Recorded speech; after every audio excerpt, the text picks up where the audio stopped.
Electric Friends, a Gary Numan podcast, celebrating the tracks by a musical pioneer.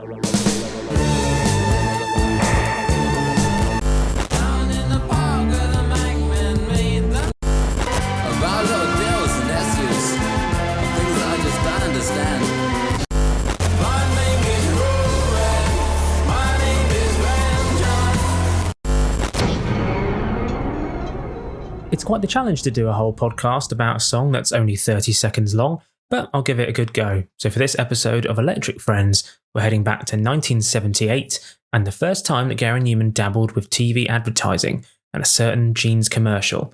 It's Don't Be a Dummy, and as it's only 30 seconds long, I might as well play the whole song to get started.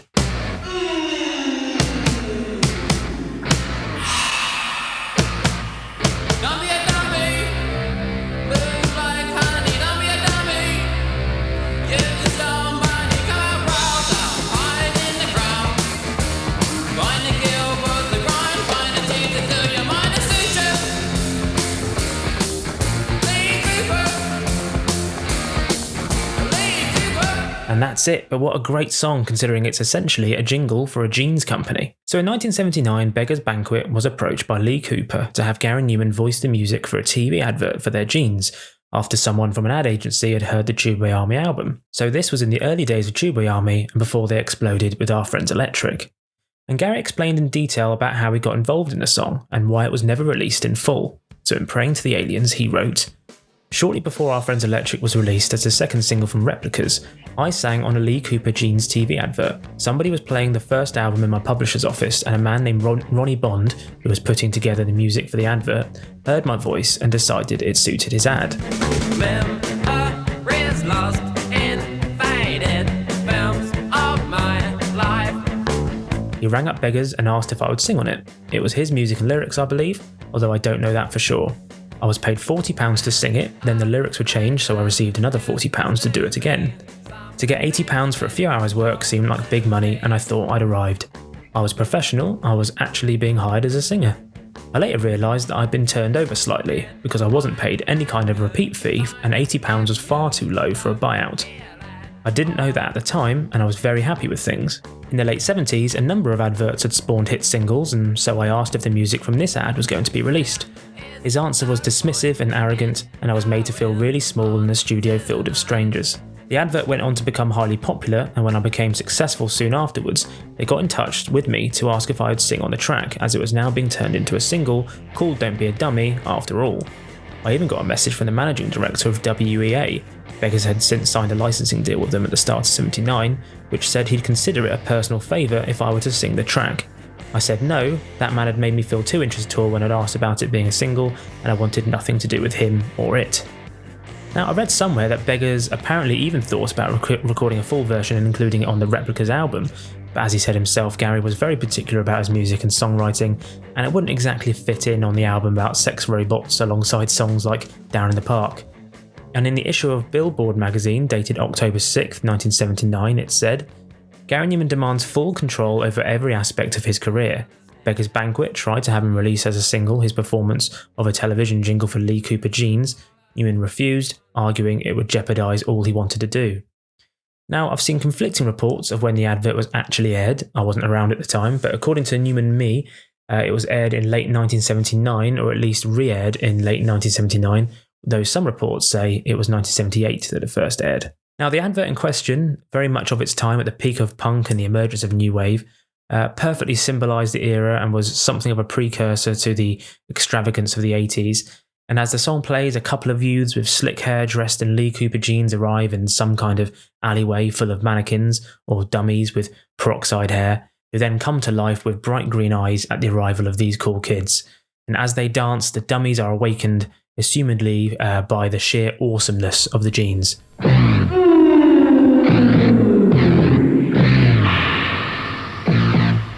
Don't be a dummy, move like honey, don't be a dummy. Use your money, come out proud, down, hide in the crowd.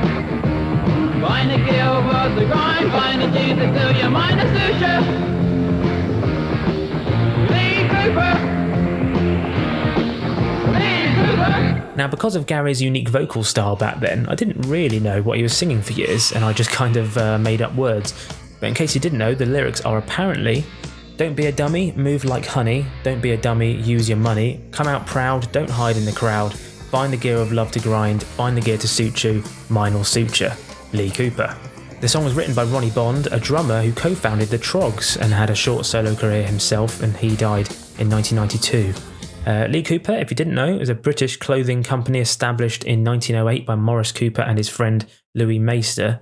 Initially named M. Cooper Overalls Limited, the company began as a workwear manufacturer in London's East End, specialising in producing durable overalls.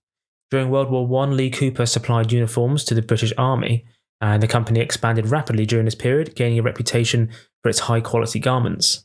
And then post-war, the brand shifted its focus to denim and casual wear, becoming a significant player in the emerging denim market. And in 1946, Morris's son Harold Cooper rebranded the company to Lee Cooper. As part of his rebranding strategy, Harold added a version of his wife's family name, Leigh, Lee, to his own to create Lee Cooper. The brand's popularity soared during the 50s and 60s, particularly among the youth culture who embraced denim as a fashion statement. Lee Cooper became synonymous with stylish jeans and casual wear, competing with American brands like Levi's. And the company continued to grow throughout the latter half of the 20th century, expanding internationally, and by the 70s and 80s, Lee Cooper was recognised globally, and its products were worn by various celebs and musicians, further cementing its place in popular culture. Dummies to the left, dummies to the right, so spaced out, oh what a sight. Lee Cooper on the real life faces. Dummies don't know what the real life face is. So play that part, 'cause dummies ain't so smart. Lee Cooper on the real life faces. Lee Cooper, yeah! So Gary's version of the song wasn't released properly until it was included on Tubeway Army compilations in 1993. Firstly as a bonus track on the Tubeway Army album re-release in 93, and then as a bonus track on the 1999 CD version of The Plan, which is where I first heard it. But with Gary deciding not to record it, Lee Cooper did manage to get a version out as a single to make the most of the Advert's popularity. On the Vertigo label, and with a shot of the dummy with green eyes as the artwork, it was recorded by John Du Cann, formerly of the 70s rock band Atomic Rooster.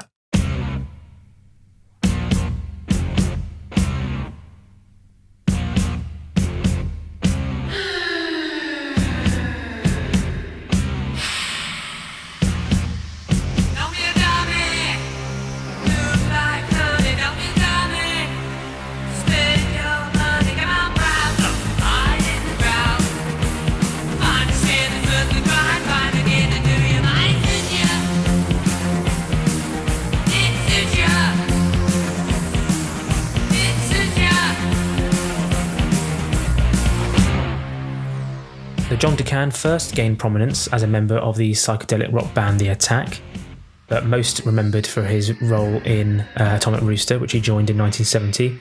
As guitarist and primary songwriter for the band, he appeared on albums including Death Walks Behind You and In Hearing of Atomic Rooster. And after leaving the band, he continued to work in the music industry, playing in various bands and pursuing solo projects. He also had a brief stint with Thin Lizzy in 1974. He passed away on September 21st, 2011.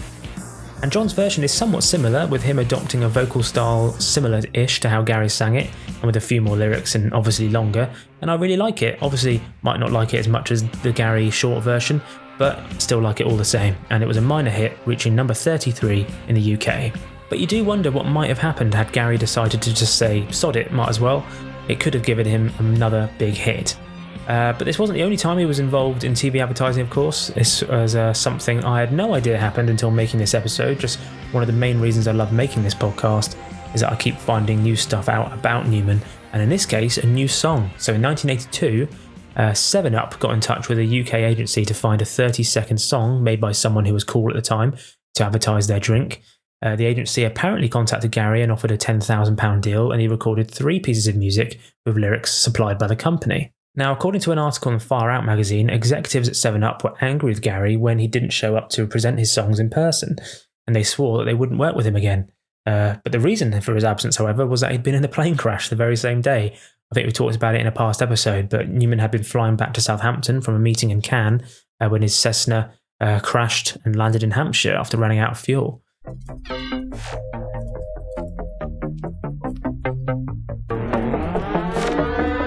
Don't wanna be no watermelon. Nick and to mouth resuscitation. There's only one with stimulation. Count it down and set ignition. Pull out all the stops and pull on the 7-Up. Pull out all the stops and pull on the 7-Up.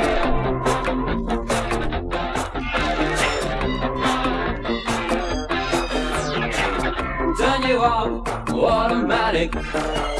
Turn you out of all the static. Make it sharp and make it clean. When you are oiling your machine. Pull out all the stops and pull on the 7-Up. Pull out all the stops and pull on the 7-Up. Pull out all the stops and pull on the 7-Up, 7-Up. You can tell that these recordings were done during the iAssassin era with perhaps Pino Palladino on the track. It's such a shame the advert never happened, but thank God for YouTube. Walk through the room with a little more style. Forget the plastic kids and critical smiles. Be sharp, be flat, no need to conform. Just put on something that it didn't they know.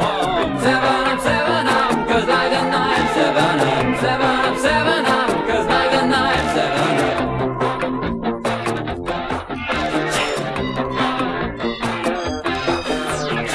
So make a move now, our difference is clear. Forget the novels, they just and come near. They've got no number, the production line minds.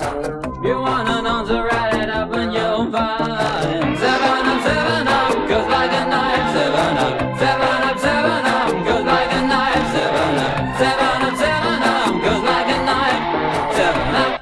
Eventually, of course, Gary's music would appear in adverts, perhaps the most famous of which being when Cars appeared in the Carling Premier ad in '96, as previously mentioned in the Cars episode. Here in my car, I feel safe as the roll.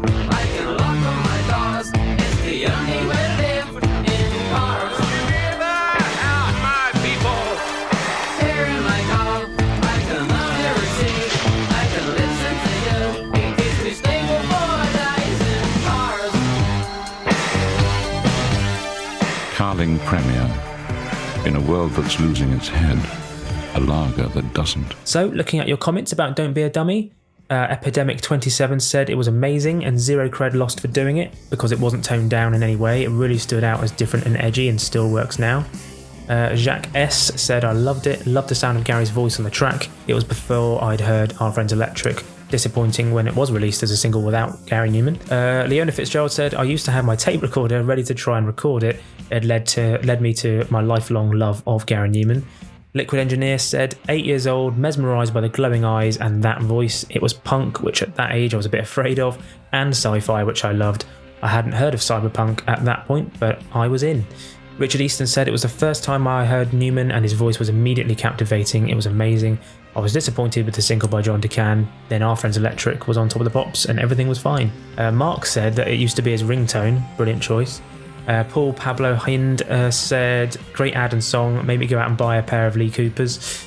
Dave Morton said, I remember being very unsettled by the video to this as a child, similarly to the cover of Complex with more illuminated eyes. The lyrics, what are you on man to get those eyes, seem to sum up my aversion to unnatural looking eyes quite nicely. And Adam Fibble said, love this advert when I was a kid. I thought it was the future and totally cyberpunk cool. I love the glowing eyes. It reminded me of Hazel O'Connor in the 8th video. Still have fond feelings for both. So thanks to all your comments as ever, and if you'd like to get in touch, please do. You can email me newmanpodcast@gmail.com. I'd love to read out your own personal Numanoid stories of how you became a Numan fan, or any particular stories you'd love to share on the podcast. Please do get in touch. It's always great hearing from you. And also, please, if you can, give the podcast a rating and a review. It really helps with getting the podcast out there, and obviously share it with your fellow Numan fans.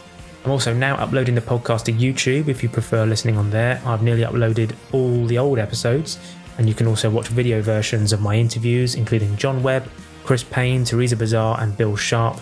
And the next one is the one and only Russell Bell coming soon, so look forward to that one. You can also follow me on Facebook, X, Instagram, and TikTok, all at Numan Podcast on those. So that's it for now. Thanks for listening as ever, and speak soon. Don't be a dummy, live like honey.